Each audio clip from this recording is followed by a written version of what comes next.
The Watching. Sarah Martinez pulled her worn Chevy Nova into the gravel driveway of 812 D Street Northwest, the peeling white paint of the rental house barely visible in the October twilight. Her 7-year-old daughter, Elena, had already dozed off in the back seat, exhausted after another long day at Charles Evans Elementary. The wind whistled through the ancient pecan trees lining their street, sending dried leaves skittering across the hood of the car. It had been 3 months since they'd fled Dallas. 3 months since she'd taken the accounting job at the Noble Foundation just to get away from Elena's father. Ardmore wasn't much, but it was far enough. The town's sleepy pace and friendly neighbors had started to feel like a sanctuary, at least until the scratching started. It began the night after she'd visited that estate sale over on Stanley Street. The old woman who'd lived there had passed away, and Sarah had picked up a tarnished silver mirror for next to nothing. The antique dealer at Main Street Junction said it dated back to the oil boom days of the 1920s when Ardmore was flush with wildcatter money. The first scratch came from Elena's room, right above the kitchen where the original hardwood floors creaked even when no one was walking. Sarah had blamed squirrels in the attic, even called pest control. But Bill from Carter County exterminators found nothing. No droppings, no nests, no entry points. Then Elena started talking about the shadow lady who watched her from the corner of her bedroom at night. Sarah dismissed it as typical childhood imagination until she started finding Elena's toys arranged in perfect circles on the floor each morning, no matter how carefully she'd put them away the night before. The breaking point came during last week's thunderstorm. While the tornado sirens wailed their familiar song across town, Sarah had hustled Elena down to Noble Park to wait it out in the public shelter. In the dense crowd of worried faces lit by emergency lights, an elderly Cherokee woman had grabbed Sarah's arm with surprising strength. "I know that look," the woman had said, her dark eyes boring into Sarah's. "Something followed you home. Something that remembers the old blood spilled here." Sarah tried to pull away, but the woman's grip tightened. "Listen carefully. Before the railroad came, before the white settlers, this was sacred ground. Some things from those days never left. They just wait, watching from the spaces between things, looking for a way back in." Now, as Sarah carried her sleeping daughter into the house, the porch light flickered despite the calm weather. In the kitchen, she found all the cabinet doors standing open, though she distinctly remembered closing them before leaving for work.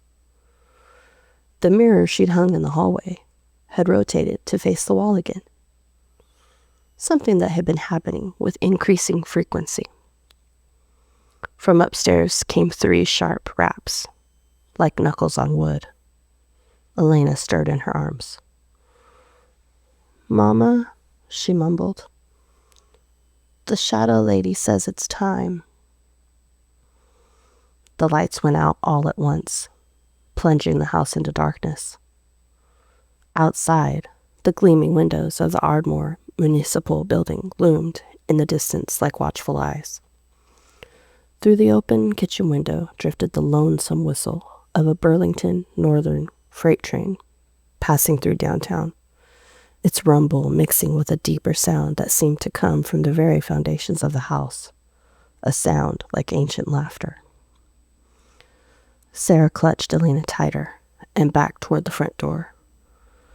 But in the reflection of the window, she saw something move in the darkened hallway behind them.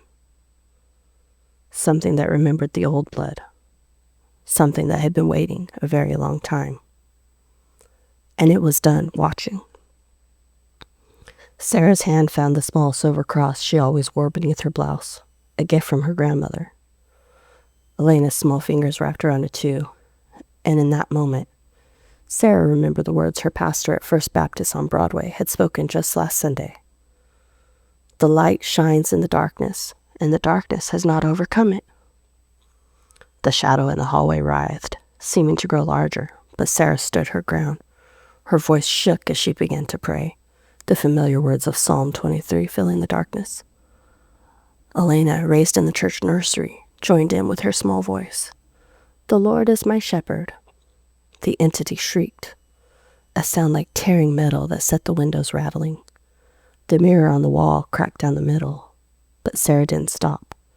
She thought of the Wednesday night prayer meetings at Maxwell Avenue Church, of the peace she'd found there since moving to Ardmore, the faith that had sustained the generations of Oklahomans through dust bowls and oil busts would sustain her now.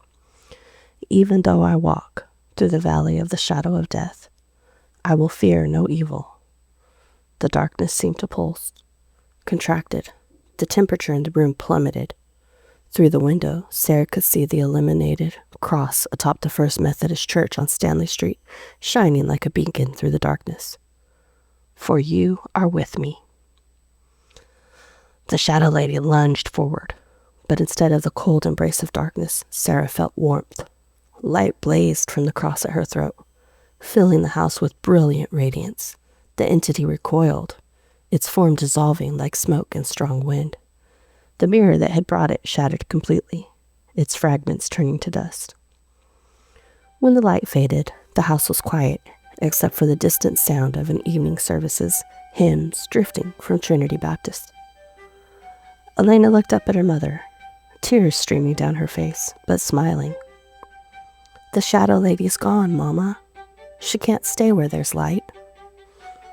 Sarah held her daughter close, breathing in the familiar scent of her hair.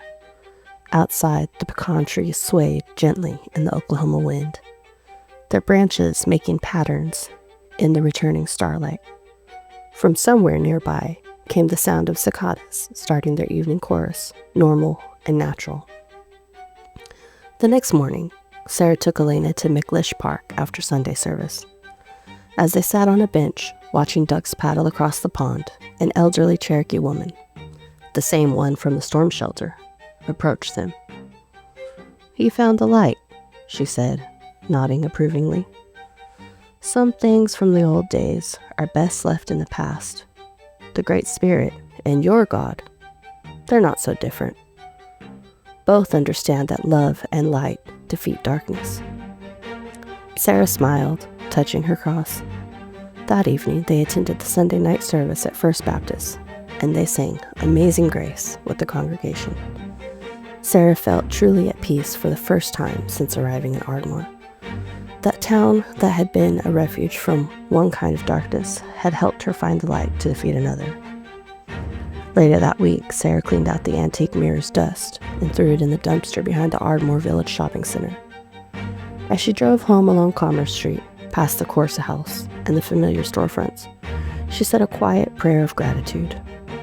The shadows were gone, banished by something stronger than ancient hatred, faith, love, and the light that shines in the darkness. Elena was waiting on the porch when she got home, homework spread out on the steps, waving excitedly. Above them, the Oklahoma sky stretched endless and blue, promising brighter days ahead. The end.